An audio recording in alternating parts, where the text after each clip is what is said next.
takut mati ya teman-teman. Nah itu adalah sensasi yang paling menyebalkan. Kenapa sih sensasi takut mati itu selalu hadir ya teman-teman?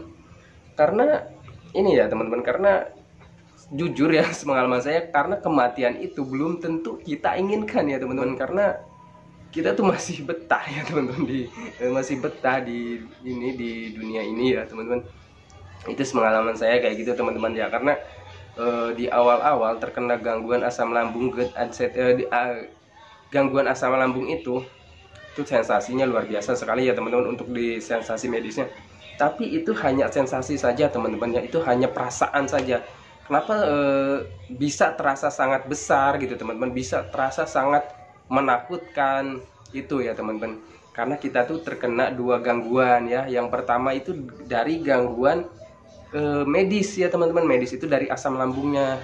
Yang keduanya itu dari gangguan psikis atau mental ya teman-teman. Karena untuk gangguan asam lambung itu hanya gangguan rumahan saja ya sebenarnya teman-teman.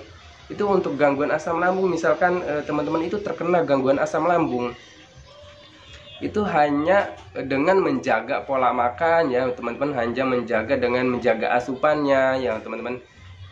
Untuk terkena gangguan asam lambung itu sebenarnya cepat ya, untuk pembaikannya itu mungkin paling lama 1 bulan ya teman-teman ya. Terus kenapa sih Bang saya tuh sudah sampai berbulan-bulan ya teman-teman? Itu pengalaman saya dulu ya teman-teman, saya tuh sampai 7 bulan 7 bulan itu untuk berobat ya teman-teman, belum termasuk pemulihan ya teman-teman. Nah itu untuk sepengalaman saya dulu, itu untuk terkena gangguan asam lambung itu saya sampai 7 bulan ya teman-teman. Sebelum memahami ya, sebelum memahami terkena gangguan asam lambung, GERD, anxiety dan psikosomatis ini, saya tuh sampai 7 bulan berobat ya teman-teman, berobat medis ya teman-teman, berobat, pokoknya berobat-obatan ya teman-teman. Terus sampai beberapa bulan, mungkin ada 3 bulanan ya berobat herbal ya teman-teman. Nah setelah saya memahami ya, melihat-lihat konten-konten seperti ini, motivasi seperti ini, banyak orang-orang yang mengalami gangguan asam lambung, GERD, anxiety dan psikosomatis. Setelah mereka membaik ya, setelah mereka sembuh, itu share pengalaman mereka seperti saya, seperti ini ya teman-teman. Nah seperti itu.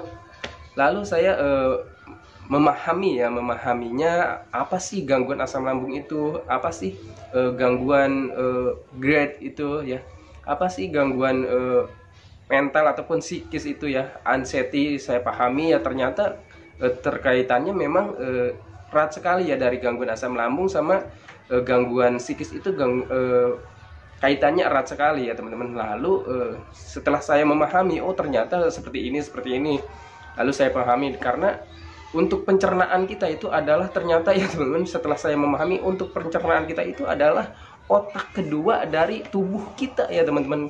Kenapa otak kedua dari tubuh kita ya? Karena misalkan kalau misalkan pikiran kita kacau ya, terus selalu merasa-rasakan ataupun berpikir ataupun berandai-andar, beransumsi ke hal-hal yang tidak kita inginkan, bahkan yang kita takutkan, ternyata pencernaan kita itu merespon ya teman-teman ya, tubuh kita itu merespon dari sensasi medisnya, lalu hadir lagi ya teman-teman.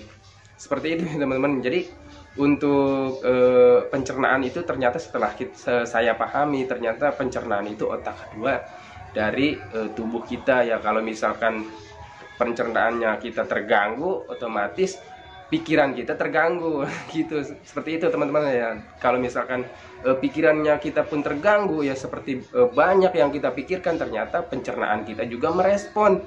Seperti itu teman-teman ya. Setelah saya pahami, oh berarti gangguan asam lambung, GERD, anxiety, psikosomatis itu ataupun gangguan asam lambung itu erat kaitannya dengan pemikiran ya teman. Setelah saya pahami, saya jaga pikiran saya ya teman-teman. Untuk menjaga pemikiran itu, lakukan hal-hal yang bisa membuat kita bahagia ya teman-teman, melakukan hal-hal yang membuat kita itu senang ya teman-teman. Akhirnya setelah saya memahami, mengalihkan pemikiran dari pemikiran-pemikiran yang negatif, akhirnya saya merasakan pembaikan yang lumayan signifikan daripada saya dulu